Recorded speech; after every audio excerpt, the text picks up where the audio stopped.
We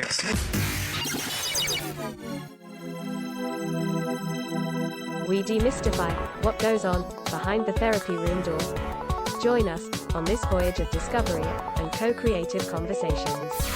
This is the Therapy Show, Behind Closed Doors podcast, with Bob Cooke and Jacci Jones. Welcome back to the Therapy Show Behind Closed Doors with myself, Jacci Jones, and the wonderful Mr. Bob Cooke. And what we're going to be looking at in this episode, which is episode 189, Bob. Wow, nearly 190. God. I know, yeah, we're getting there. Is the more than two is a crowd in the therapy room. That's certainly true. And I was thinking about this, and it's like there's different ways that we can interpret this. More than two as in family therapy and couples therapy, or more than two as in the people that we take in the therapy room with us consciously and subconsciously. We can address both, can't we? Okay. I mean, I understand what you're saying, and we can do both. Okay. When I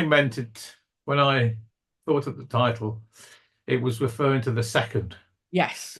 Well, that's what I was thinking. But some people might think that, there are different types of therapy where there is more than two people, as in an individual and the therapist, that can have therapy. I'm quite happy to talk about that as well. Yeah.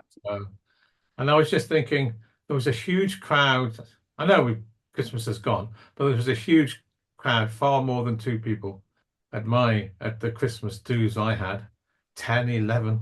But when I thought of this title, I was thinking of psychological processes, and I was particularly thinking of ego states and internalized others. Yeah. That we keep in our heads, if you like.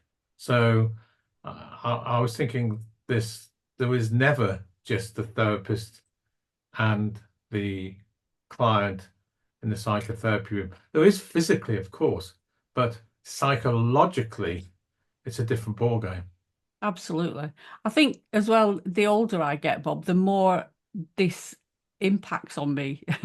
The way that I think about, how I am the way that I am and how I got to be this way just can fill my thoughts a lot. What's your latest thoughts come up with? That I wished I knew what I knew now then.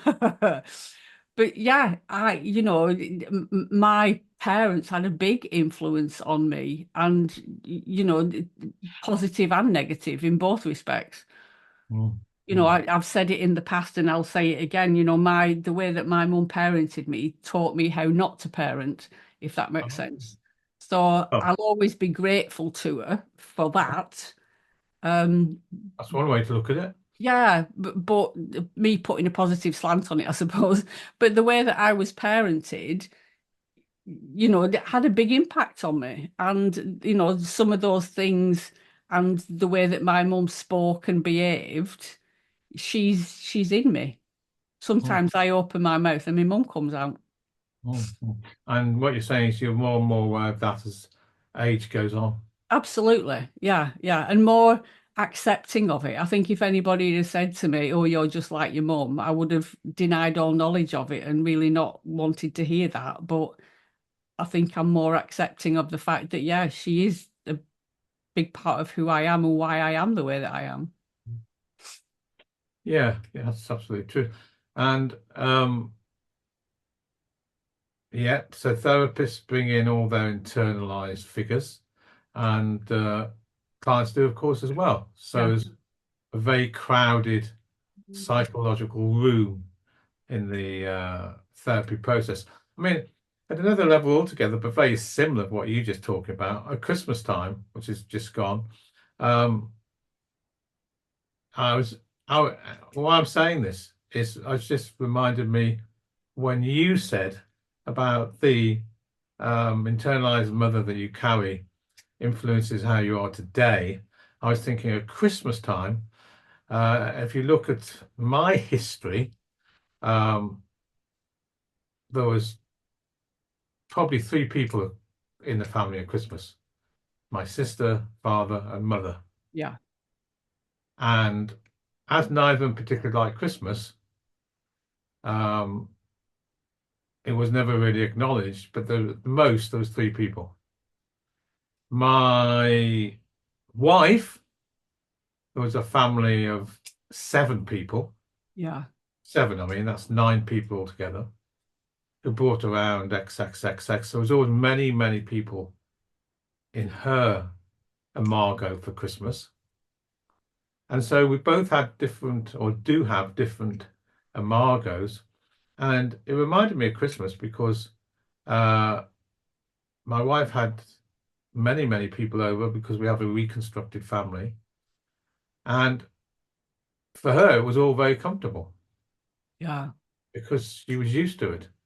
For me, much more uncomfortable because I wasn't used to it.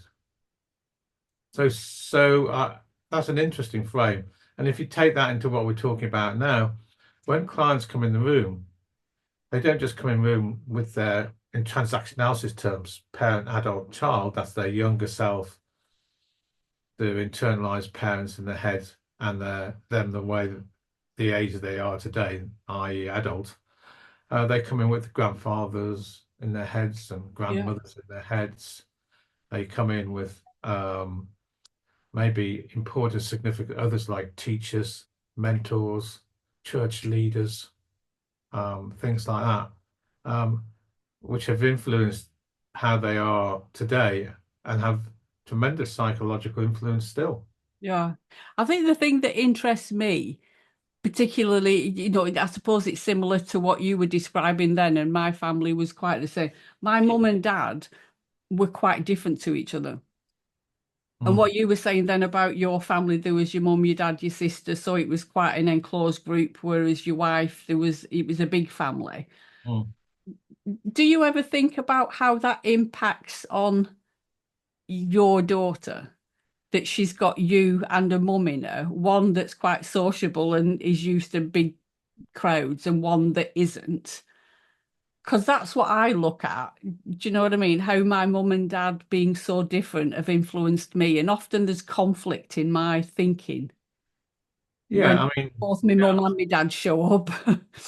yeah, so clients often say exactly what you're saying now in terms of the different influences Yeah.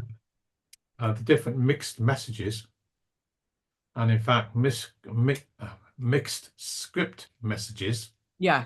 Then what happens is, all those years ago, I think they make decisions vis-a-vis different compartments. In other words, they make a decisions about themselves other than in relation to their mother or significant other, and then they make another decision perhaps in relation to father or the other person, other significant person, and those decisions can be complementary but often very different. Yeah.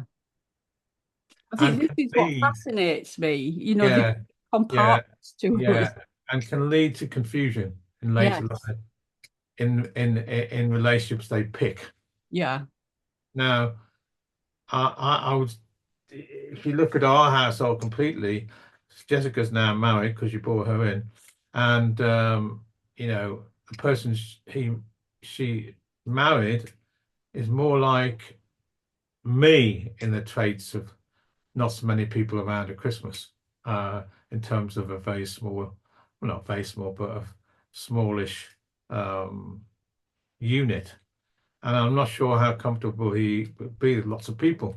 Yeah. But Jessica, because she was in the middle of a reconstructed family where there's lots of people around, is far more far more comfortable with lots of people around. Yeah. So how we are in the past, in other words, our past vastly influences the decisions that we made today and how we carry them out in relationships. Yeah. And I think that's the key, isn't it? Is unearthing all of those things and working out, is this my decision and my wants and needs, or is this something that I've just picked up and inherited along the way without much thought?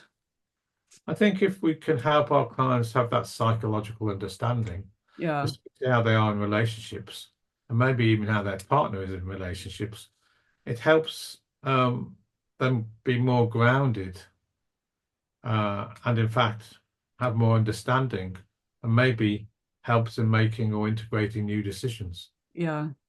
And I think that's really important, is that all this is up for change. If there is part of us that we're struggling with and we don't necessarily feel comfortable with, we've always got the option to change it.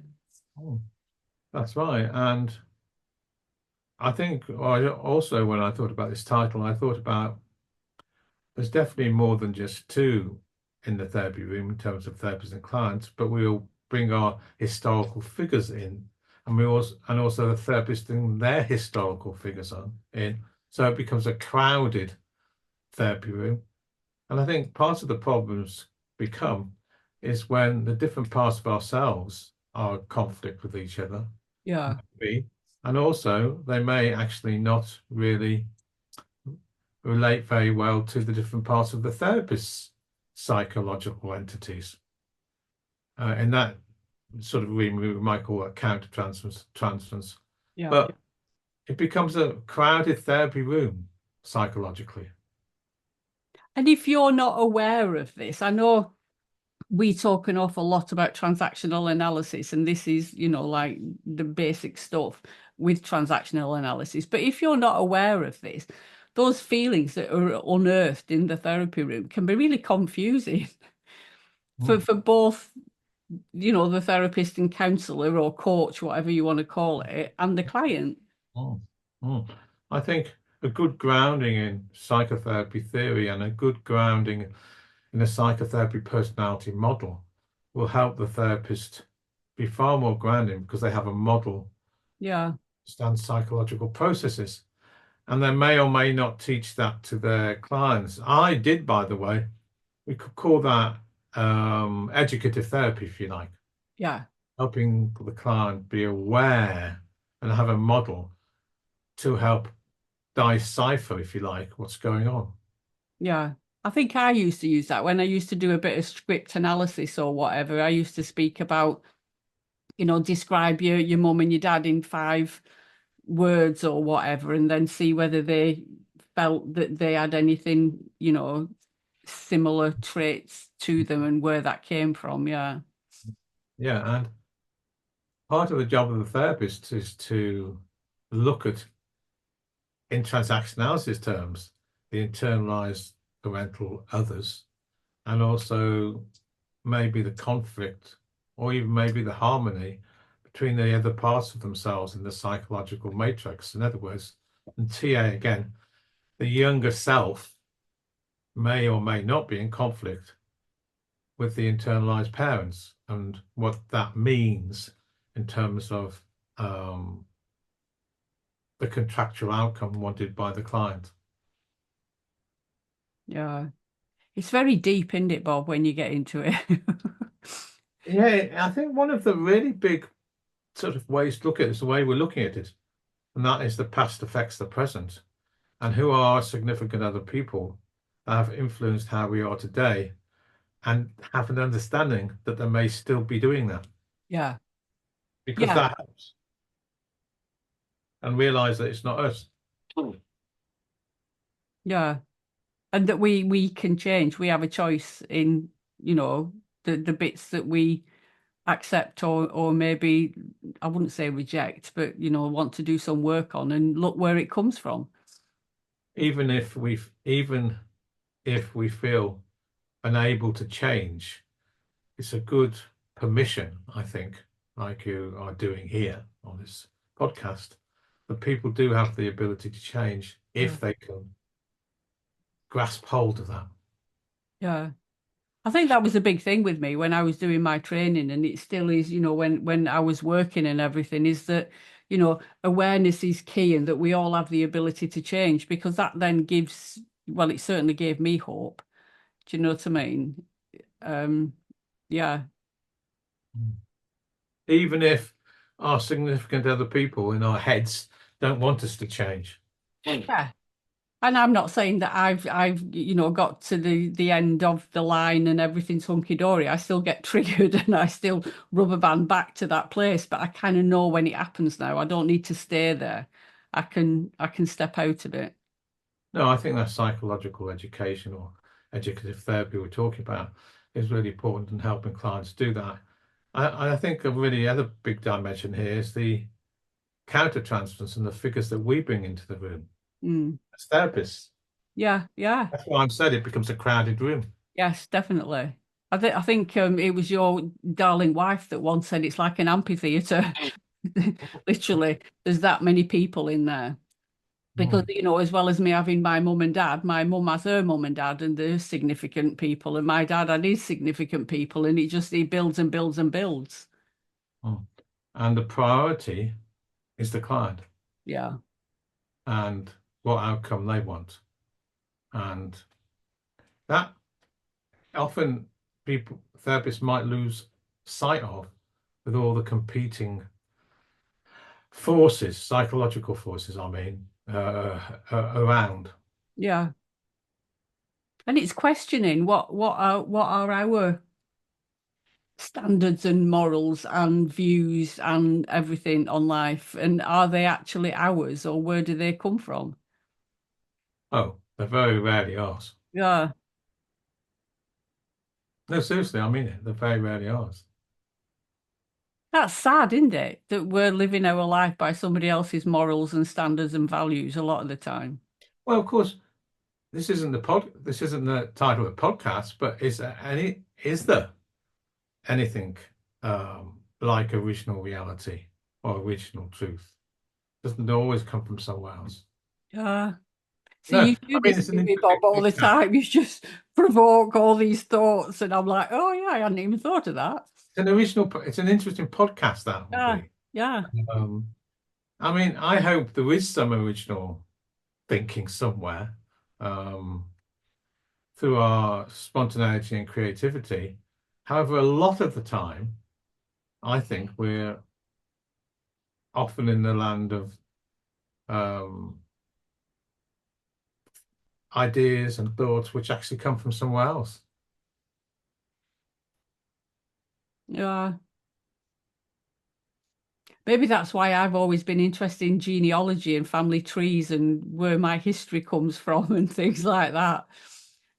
Oh, well, I was doing a weekend training this weekend on what was called the parent part of ourselves, and in TA you have a specific technique called the parent interview, and you have another technique called two-chair technique. Yeah. You can use to do therapy with the parent.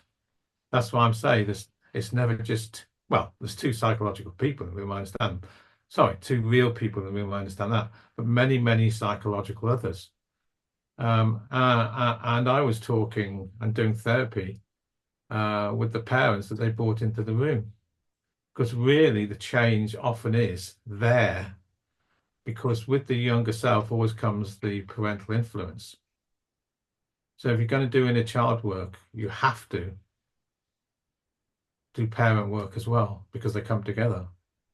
See, I've observed that. I've been in training and witnessed that being done, and it's unbelievable to be an observer and watch that taking place in somebody. Yeah. And I did one parent interview, and it was very, very powerful. Went on for two hours, I think. But I did also some two-chair work where I was talking to the parental projection, and very powerful as well. Mm. And when I was doing the parent interview with the many, many other significant parent figures in there as well. So I wouldn't like to work out the number that we're actually dealing with in terms of like psychological entities or influences, maybe that I never actually visited, in terms of grandfathers and grandmothers and great fathers and great mothers, and different parts of the younger self, for example, and different perhaps I never even met them really, but I did deal with parents that actually came into the room. Yeah. So many people psychologically than two. So there's never just two people in the therapy room. No, when I know it wasn't a therapy interview, this, but it was a real interview, not therapy. Princess Diana, do you remember her? Yeah. We're going to go back quite a while since she was assassinated, not assassinated, but she would died. My friend of mine's a conspiratist who thinks Princess Diana was assassinated. Pops, that's why I said that. But anyway, she died in that tunnel, didn't she, in that car crash? And I Yes. can't Yeah. remember how long. I think it was late 80s. She had that famous interview with, and I can't remember the broadcaster's name in who interviewed her. But when she was talking about the troubles in her marriage, Yeah. and basically it was her husband was having an affair with Camilla at the time. Now Queen Camilla, isn't she? Yeah. And had that famous interview, and in the interview she said there's more than two of us in this marriage. Yeah. It was rather crowded. Remember that? Yes. Yeah. Yeah. Well, she was talking about real people there. Yes. However, there were many psychological influences as well. And if we to look at that number, far more than three. Yeah. So it's no wonder that the clients may often feel like there's lots and lots of people in their psychological world where they feel overwhelmed or crowded in, and perhaps haven't got the psychological space for themselves that they wanted. Yeah. It's a very interesting topic, Bob, as always. Well, why I tell you, it's very. If people listening on think about it, and I'm sure all the therapists do think about the psychological influences from the past that affect the present, and they think about the other figures that might, or shadows that might be there when they're talking to their clients. I'd like to make a suggestion that they actually address them directly, rather than perhaps, stand back, if you like. Because if they actually start a conversation with those shadows, that might be where the real therapy needs to happen. So you're saying that the therapist has a conversation with the shadows of the client's self? Yeah. Yeah. But again, there's certain training, I would imagine, that needs to go along with that. Oh, yes. I mean, most people, well, perhaps not counsellors listening on, but quite a lot of people would perhaps being trained in two-chair work. Yeah. Where you do actually take the internalized other or shadow of the client that's come in the room. Yeah. How many people are trained to actually have direct conversations with those psychological others? I'm not so sure. In TA, they do. Yes. Yeah. Adult psychotherapy, they do. Psychodrama, they do. Drama therapy, they do. So we know there's a lot of disciplines that would teach those techniques. But even if you haven't been trained that one, how to do that in methods or techniques, I would implore that people actually reflect on the process that there might be other people in the room psychologically, and think about how they might address that in the therapy. Yeah. And maybe how they show up in therapy. Oh, I think they always show up. Yeah. It's whether the psychotherapist not just is aware of it, because I'm sure they think about it, but how they deal with it, I think, in therapy. And I think to ignore those influences, to ignore the actual psychological shadows, I think it's a shame. Yeah. It's a missed opportunity, definitely. Yeah. And I think it's more than a missed opportunity. Yeah, we'll just say a missed opportunity, definitely. Some therapy trainings, of course, there's a lot of training in these techniques. Yeah. I do think it's important to think this way, because if you just think about, I don't know, your client is an adult all the time and there's only one of them, rather than think of multiple selves, I think only limited therapy can actually happen. Yeah. See, I'd think that is more being coaching than therapy. Which, well, If you're just thinking that it's an adult to adult conversation, do you know what I mean? And not looking at how the past affects the present and all those sorts of things. That's like more, yeah, coaching, surface stuff. if you're always thinking singular instead of multiple, or singular instead of plural, I think therapy won't be so effective. Mm. Well, thank you, Bob. Another wonderful topic and lots of food for thought there. Well, I think it's food for thought and extremely important. Yeah. So what we'll be looking at next time is psychotherapists and counsellors need to promote kindness in the therapy room, which I think is a lovely topic. Yeah, I'm really looking forward to that. Okay, until next time, Bob. Thank you. Bye-bye. Bye. You've been listening to The Therapy Show, Behind Closed Doors podcast. We hope you enjoyed the show. Don't forget to subscribe and leave us a review. We'll be back next week with another episode.